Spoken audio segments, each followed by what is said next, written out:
It by 7.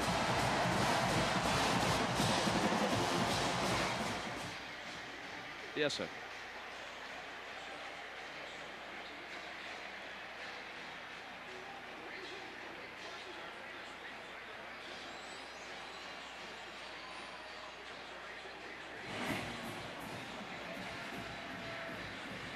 He's out of Miami, North Miami High School. Yeah. Brent. He originally signed with the University of Miami. And then he transferred, didn't he? He enrolled at Valley Forge Military Academy, then came here. Valley Forge Military Academy in Pennsylvania. That's great.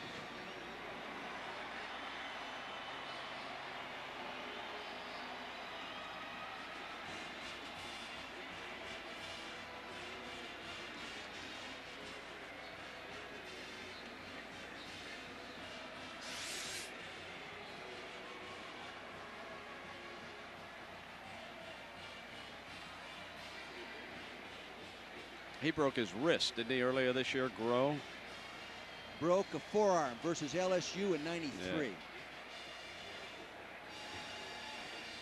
I got a cute story about him if you want to use it, Brent. The first time he came out of the tunnel as a player at University of Florida, he got a nosebleed. He got so excited he couldn't stop it. Okay.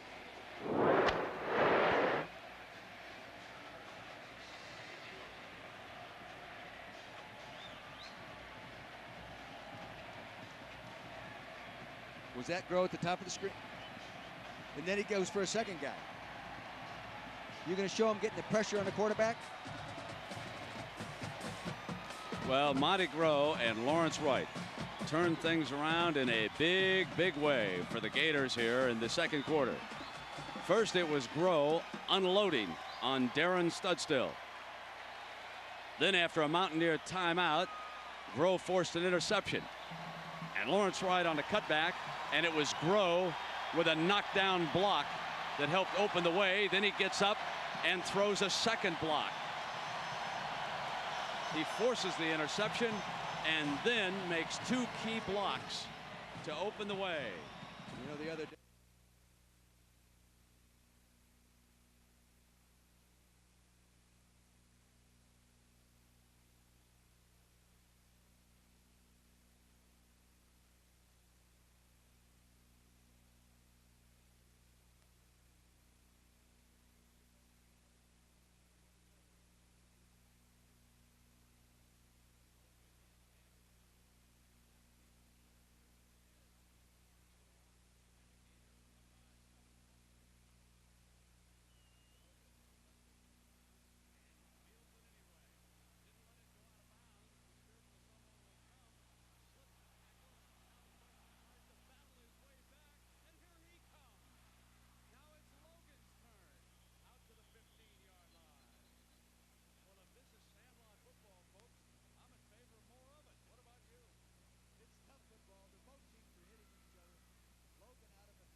Officially, it's a 9-yard return. Unofficially, about 35.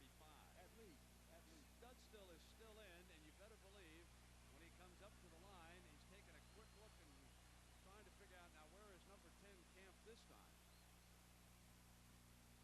And he has to keep it on a botched handoff with the fullback being involved back there, and Cameron Davis making the stop for the Gators. Randy wanted to hand off their little sprint draw play they've been working all week. The draw play is designed to start the quarterback rolling out. They want to roll the quarterback out, pull the linebackers this way, and hand the ball back like that. You'll see that they mishandle the exchange right here. Actually, what happened is Woodward fell down. That's why they couldn't handle it.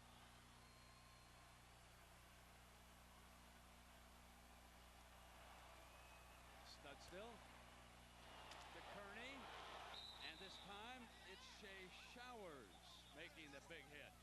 Both teams demonstrating really sound tackling technique. That's a credit to the coaches. Ron Zook, who coaches the secondary, but both teams tackling really well. I believe that when the media gets down and interviews the Gators afterwards, that they're going to tell them that the way this game started, they resented the way they were being hit by West Virginia, and that helped turn this team around and inspire them. Because they have really been hitting since that early going. And remember, Jack Arute told us that Eric Rhett was complaining about a shot in the small of the back. Monty Groh then comes in, delivers a big hit. Now we've seen Showers. Stud's still under pressure again, and he steps back and hits Eddie Hill out of bounds. That's for a first down. You know, they've been using this quarterback rotation thing all year. I was never confident enough to do it. I was always concerned that I would break the rhythm of my better quarterback, my starting quarterback. Because you know what? Actually, Kelchner was doing a heck of a job. He takes them for a long drive for the touchdown and everything, but it's worked for them.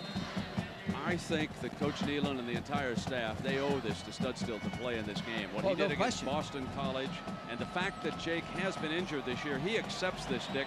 Ordinarily, I would really jump on your bandwagon. I agree with you. I agree with what you're saying. It's a different successful ratio. It doesn't happen very often. Coming down on the option, Studstill's going to keep it, cuts in, and Studstill out to the 36 and demonstrating a little toughness himself, isn't he?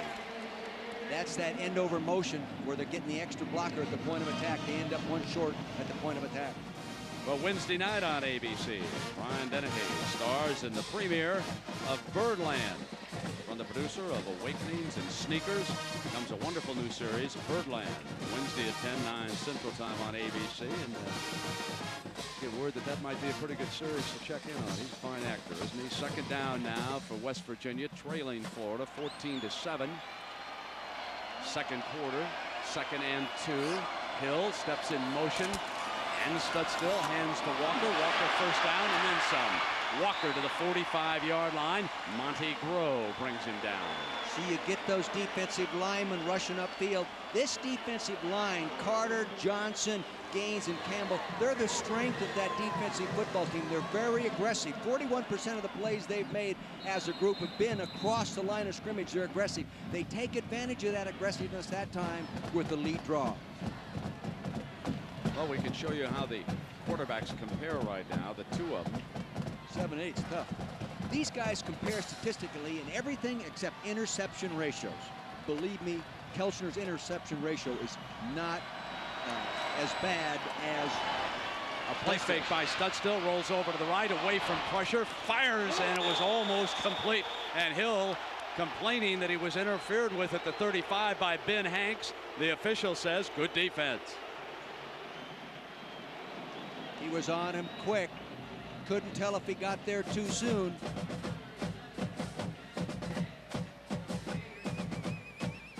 Top of your screen, very top. The ball thrown outside there. He's going for the ball. He had to stop there. Here comes Hank. No, I think that's good. That's good defense. He got around there. Did not look like he got there early. 2nd and 10, and Nate Ryan brings the play in from Coach Neyland's sideline. With the Gator offense watching from the near side. This is Ryan. He'll come over to the left side of the formation. Off a fake to Walker. They go back to the right side, and this time it's Mike Baker. And he is hit by Larry Kennedy. Brent, off that very same action away, little hook. They have a hook and go in the game plan. As soon as they get him to come up and bite at that aggressively in that one-on-one coverage, they will use it. You know, one of the things that has happened in this defensive backfield with Lawrence Wright back there, he has replaced Michael Gilmore, and he has been operating at free safety for the Gators. There he is. He turned in the 52-yard interception return for the touchdown. Now, he was used at safety earlier this year, then switched back to the corner, but he's back in center field now. The fullback to the 44-yard line, and that was Rodney Woodard losing his helmet. Everybody's getting the helmets knocked off. I think that's the third one we've seen bouncing around the field. Fasten those chin straps, guys. You're in a war out there.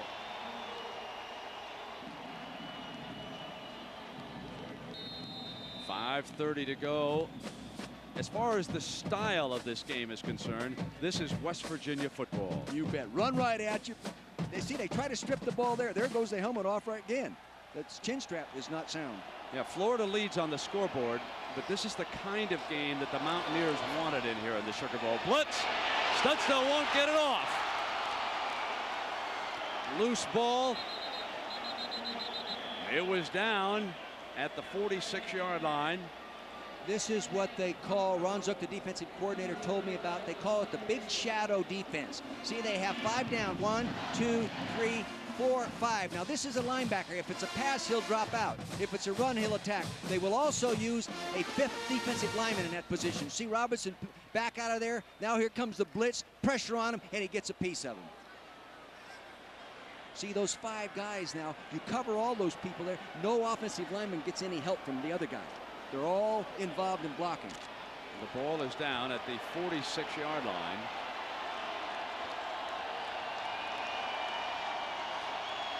Second and 12 now, and Studstill hands off, and William Gaines, a big, talented defensive lineman, read it beautifully. First team All-SEC, the leader of the defense. 295 pounds, an excellent soccer player, a great athlete, didn't play football until his senior year. Here he is right here, and he'll jump around quickly.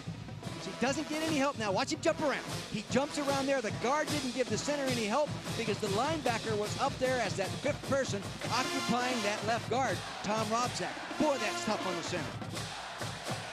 Well, here's 3rd and 15 with Jake Kearney bringing the play in.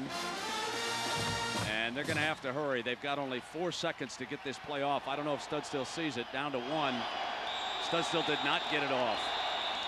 Studstill did not get the snap off. Had he looked down between the goalposts at the snap clock, he would have seen it. And this is going to cost Donnie and the Mountaineers.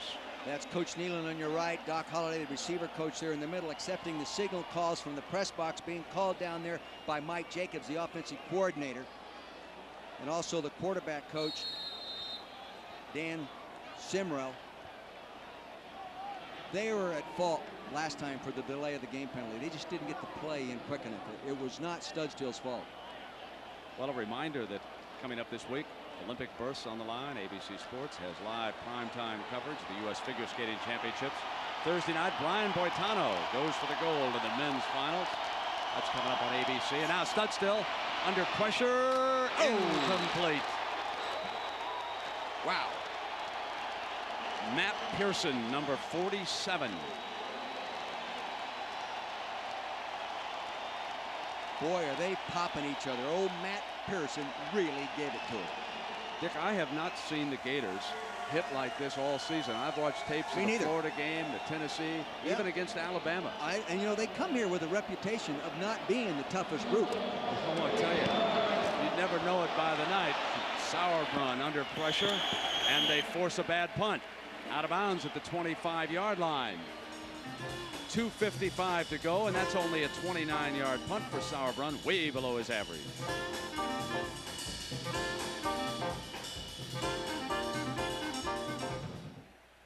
The way they were, Florida coach Steve Spurrier on the left won a Heisman Trophy with the Gators. On the right, Donnie Nealon, as he appeared when he played quarterback at Bowling Green, then coached there, went up to Bo Schembechler's staff.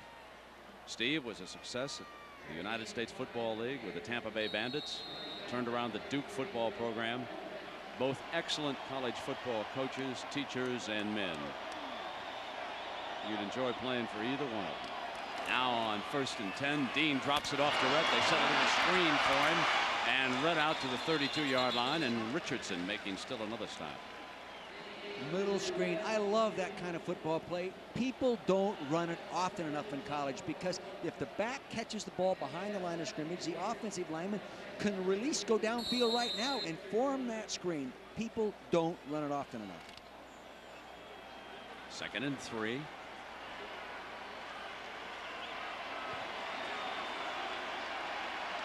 Jumping into a Bear defense. And they cover the tight end with 2 and then come after it. And they run against it with Rhett out to the 34-yard line, short of the first down. And they don't even get the middle linebacker picked up. The guy that picks him up is the running back, Eric Rhett. He just makes him miss him. Excellent running. Great vision and quickness to respond to what he sees. Well, here's the 3rd and short. 1:57 first half. Florida 14, West Virginia 7. Terry Dean with the basic power eye keeps it himself for the first down. The young man from Naples, Florida, very discouraged earlier this year when he had lost his starting job to Danny Wuerffel. That came after the Kentucky game. Then in the middle of the Georgia game, he suddenly got it back. And against Florida State, Wuerffel injured his knee. Dean went all the way against Alabama in that victory for the SEC championship. In his disappointment, he talked about transferring, but he says now he's changed his mind, fully expects to be back at Gainesville and playing for Spurrier next year. Avoids trouble, throws left sideline, could be intercepted off the deflection. Incomplete is the ruling. Matt Toffoni deflecting the ball. Toffoni told me he was going to pick one off the other day when I saw him eating lunch with his family at the hotel. He says, Coach, I'm going to pick one off. Darn near got it.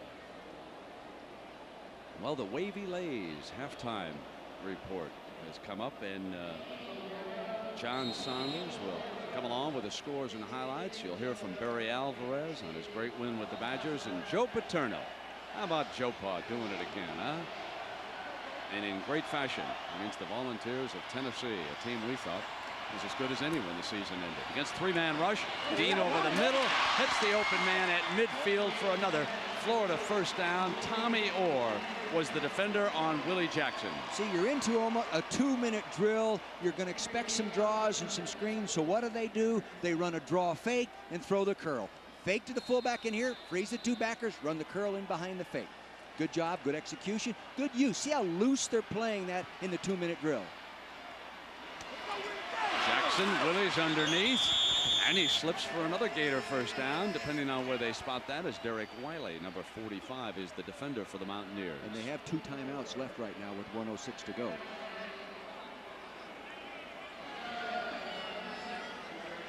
Steve Spurrier is the head coach, yes, but he is also his own offensive coordinator and calls all the plays himself. West Virginia sends in its dime defensive package now. They fully expect Spurrier to take a shot here with a minute to go. Dean, once Jackson's got it, defender falls. He will simply walk on in. There is a flag down, but I'm not so sure West Virginia wasn't offside on the play. I think this is going to hold up over here. Willie Jackson simply walked in. They got their one-on-one coverage here on the sideline, and they burned it for 39 yards. You can see why Willie Jackson holds the school record for touchdowns in a career at the University of Florida. Came in with 24. Blitz, they're coming at him. They can't pick up the blitz. Good presence, good awareness of what was happening. He lets the ball go in rhythm, gets it to him. Right now he doesn't know he's going to score, but they get it. There's a quality play by Terry Dean as Richardson was taking him down on the blitz. He knew he had the one-on-one over here on the sideline. Got it to Jackson, who scored. And they swing the gate now for the extra point for Davis. That's when you know the quarterback has total understanding of what the defense is doing and where he has to go with the ball to get out of trouble.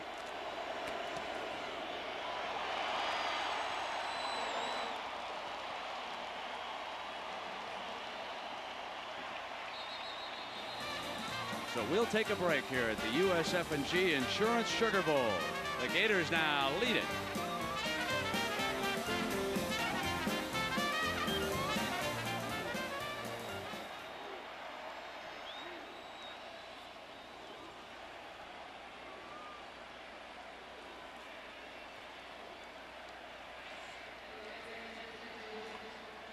Excellent job.